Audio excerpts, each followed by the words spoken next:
என் அன்பு குழந்தையே, உனக்கான நல்ல விஷயங்களை செய்து கொடுப்பதற்காகவே உன் தாயானவள் இன்று உன்னை தேடி வந்திருக்கின்றேன். என் பிள்ளையே, இன்று உன் அம்மா உனக்கு ஒரு முக்கியமான செய்தியை தான் சொல்வதற்காக வந்திருக்கின்றேன். நான் சொல்கின்ற ஒவ்வொரு விஷயத்தையும் நீ கவனமாக கேட்க வேண்டும். என் தங்கமே, இன்று உன் அம்மா நான் வெற்றி களிப்பில் வந்திருக்கின்றேன். உனக்கு அதிர்ஷ்டம் இருந்தால் இந்த வெற்றிக்கு காரணம் என்னவென்று நீயே தெரிந்து கொள்வாய். என் பிள்ளையே, உன் வாழ்க்கையில் பேரதிர்ஷ்டத்தை கொடுக்க வந்திருக்கின்றேன் இந்த அம்மா. என்னுடைய சந்தோஷத்திற்கு காரணத்தை தெரிந்து கொண்டால் என் பிள்ளை நீயும் மனமகிழ்ச்சியில் துள்ளி குதிப்பாய். இந்த வாழ்க்கை உனக்கு கொடுத்த எத்தனையோ கஷ்டங்களை நினைத்து வருந்தி இனி எப்பொழுதுமே இந்த வாழ்க்கை கொடுக்க போகின்ற சந்தோஷத்தை நினைத்து திக்குமுக்காட போகின்றாய்.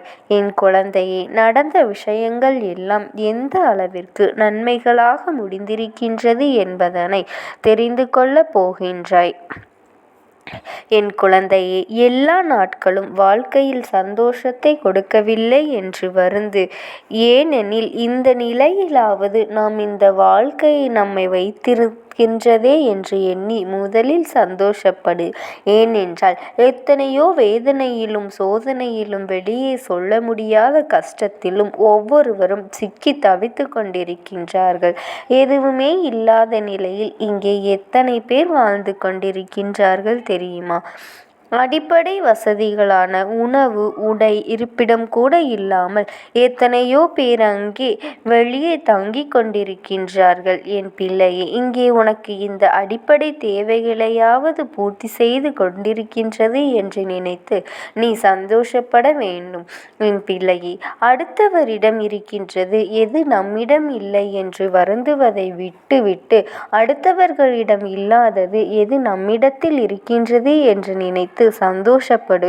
பொதுவாகவே எல்லாம் இருக்கின்றவர்களுக்கு வாழ்க்கையில் சந்தோஷம் இருக்காது, மனநிறைவு இருக்காது. எவ்வளவு நிம்மதி இருந்தாலும் எவ்வளவு சந்தோஷங்கள் இருந்தாலும் அங்கே நிம்மதி இருக்காது.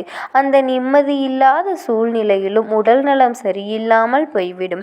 இப்படி ஏகப்பட்ட பிரச்சனைகளில் ஒவ்வொருவரும் உனக்கு வாழ்க்கை ஒரு கட்டத்தில் வாழ வேண்டும் என்கின்ற நிலையிலாவது வைத்திருக்கின்றதே என்று நினைத்து நீ சந்தோஷப்பட வேண்டும். இந்த வாழ்க்கை இனிமேலும் உனக்கு கொடுப்பது எதுவாக இருந்தாலும் அதை நீ மனமகிழ்ச்சியோடு ஏற்றுக்கொள்ள வேண்டும் என்று நினைத்து முதலில் உன்னுடைய மனதை நீ ஒருநிலைப்படுத்து. யாருக்காகவும் என் தங்கமே, யாருக்காகவும் இந்த வாழ்க்கை ஒருபொழுதும் காத்து நிற்கப் போவது கிடையாது. காலமும் நேரமும் சென்று கொண்டிருப்பது போல எல்லாம் சென்று கொண்டிருக்கும். என் பிள்ளை, நீ மனமகிழ்ச்சியோடு எல்லாவற்றையும் ஏற்றுக்கொள்ள தயாராகிவிட்டால் உனக்கு என்றுமே சந்தோஷம்தான் நிலைத்து நிற்கும் என்பதனை நீ புரிந்து கொள்வாய். என் பிள்ளையே, சில நேரங்களில் ஏற்படுகின்ற துன்பங்களை நினைத்து பார்த்தால் வாழ்க்கையில் எல்லாமே முடிந்துவிட்டது போல தோன்றிவிடுகின்றது அல்லவா?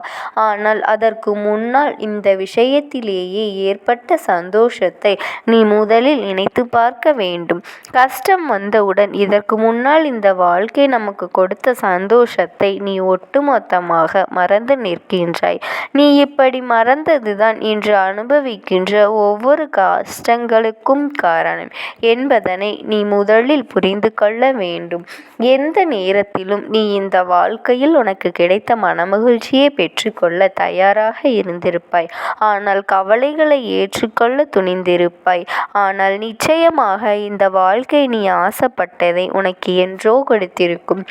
நீ எதையுமே சரியாக ஏற்றுக்கொள்ள முடியாத மனநிலையில் இருந்ததனால்தான் எல்லாமே உனக்கு வேதனைகளையும் சோதனைகளையும் தருவது போல தோன்றிவிட்டது.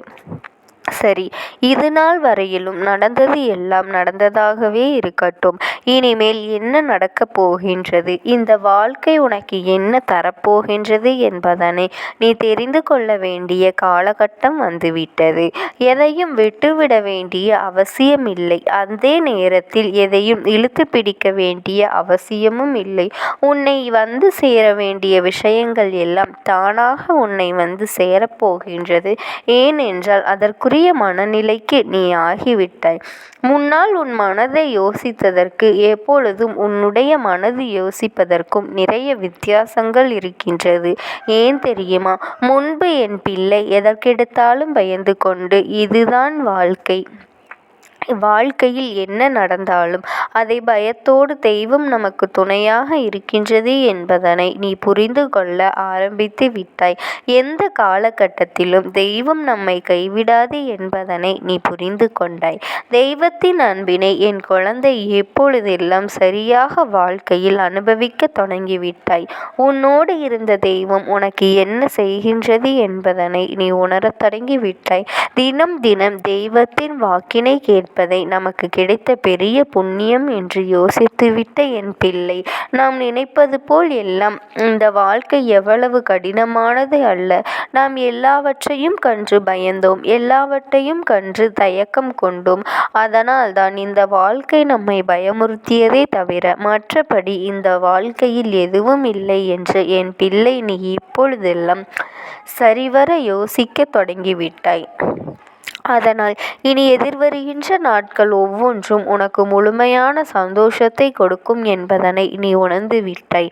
இனி எல்லா நிலையும் நமக்கு சாதகமாக மாறப்போகின்றது என்பது உன் மனதிற்கு தெரிந்துவிட்டது. உன் மனது உனக்கு எல்லா விஷயங்களையும் காண்பிக்க தொடங்கிவிட்டது. இந்த அம்மா எனக்கு கிடைத்த மிகப்பெரிய வெற்றிதானே. என் பிள்ளையின் மனதை நான் இந்த அளவிற்கு மாற்றி இருக்கிறேன் எனும் பொழுது இந்த தாயானவளுக்கு வெற்றிதானே. என் தங்கமே, எத்தனை பெரிய மகிழ்ச்சியை எனக்கு ஏற்படுத்துகின்றது தெரியுமா? அம்மாவிற்கு எத்தனையோ வென்றுவிட்ட மகிழ்ச்சி. அம்மா என் பிள்ளையின் வாழ்க்கையில் எதையோ சாதித்துவிட்ட மகிழ்ச்சி. அத்தனை சந்தோஷமும் உன்னை பின்தொடர்ந்து வந்து கொண்டிருக்கின்றது. நான் உனக்கு தந்திருக்கின்ற ஒவ்வொரு நேரமும், நான் உன் வாழ்க்கையில் செய்து கொண்டிருக்கின்ற ஒவ்வொரு சந்தோஷமும் இனி நிச்சயமாக வாழ வைத்து விடும் என்கின்ற நம்பிக்கை எனக்கு வந்துவிட்டது. என் பிள்ளை, முதலாக என் முன்னால் நீ நின்று கொண்டிருந்த போது உன்னுடைய மனநிலை எப்படி இருந்தது? இத்தனை காலம் என்னை வணங்கிய பிறகு உன்னுடைய மனநிலை எத்தனை மாற்றங்கள் இருக்கின்றது என்று யோசித்துப் பார். அம்மா எதையுமே கொடுக்கவில்லை என்றாலும் உன் மனது எந்த அளவிற்கு மாற்றங்களை கண்டிருக்கின்றது என்று என் குழந்தை நீ சற்று சிந்தித்து பார்க்க வேண்டும். இந்த வாழ்க்கையில் நீ எதிர்பார்த்த அத்தனை சந்தோஷங்களும் உனக்கு கிடைத்திருக்கின்றது. துன்பங்களும் துயரங்களும் நீ ஆசைப்பட்ட அத்தனையுமே பெற்றுக்கொள்ள முடியும் என்கின்ற நம்பிக்கை உனக்கு கொடுத்திருக்கின்றது. அம்மா நீ எதையுமே தரவில்லை என்றாலும் பரவாயில்லை, என்னோடு பேசிக்கொண்டிரு, அதுவே போதும். அதுவே இந்த வாழ்க்கையில் எனக்கான மிகப்பெரிய ஆறுதல் என்று என் குழந்தை நீ நினைக்க தொடங்கிவிட்டாய் அல்லவா? இது ஒன்று போதுமே என் பிள்ளையே. இனி இந்த வாழ்க்கையில் உச்சத்திற்கு அழைத்து செல்வதற்கு அம்மாவிடம் பொறுப்பினை விட்டுவிட்ட பிறகு எதை பற்றிய கவலையும் உனக்கு வேண்டாம். என் அன்பு தங்கமே, இந்த தாயானவள் உன் வாழ்க்கைக்கான அத்தனை விஷயங்களையும் ஏற்றுக்கொண்ட பிறகு உனக்கு எந்த பயமும் இனி தேவையில்லை. அம்மா நல்லதை நடத்தி கொடுப்பேன். உன்னை நல்ல நிலைக்கு அழைத்து செல்லும் வரை நான் ஓய்ந்துவிட மாட்டேன். அதுவரையிலும் உன்னை சுற்றி யார் உன்னிடத்தில் என்ன சொன்னாலும், மனதை எப்படி கலைக்க முயற்சிகள் செய்தாலும் அந்த நொடி நீ உன் மனதை கலக்கமடைய செய்து விடாதே. ஒரு முறை குழம்பி விட்டால் அதை அவர்கள் தனக்கு சாதகமாக பயன்படுத்தி விடுவார்கள்.